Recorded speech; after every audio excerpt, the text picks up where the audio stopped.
There is a lot of fiber damage on this particular carpet, and cleaning is not going to reverse that damage. Today we're going to do a low moisture carpet cleaning methodology, and this is an ultra low moisture approach. The carpet will be dry in about an hour. The next step in the process is DISE. It's very important to extract the dry particulate soils that are in those carpet fibers.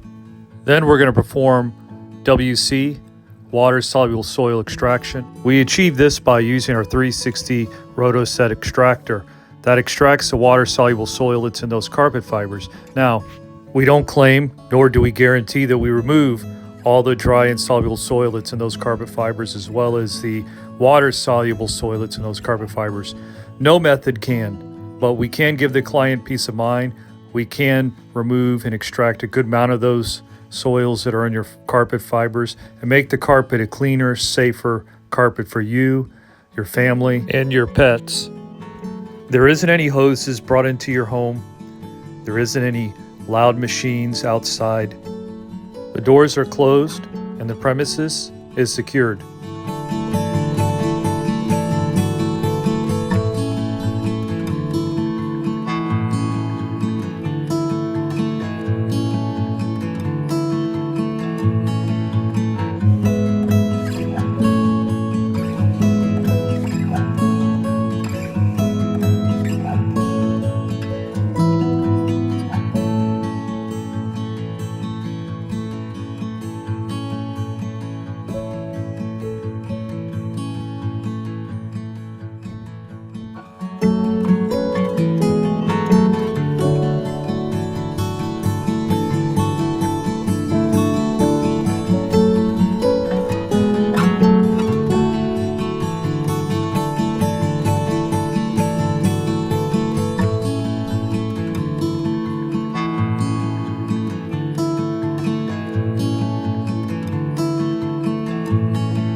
you.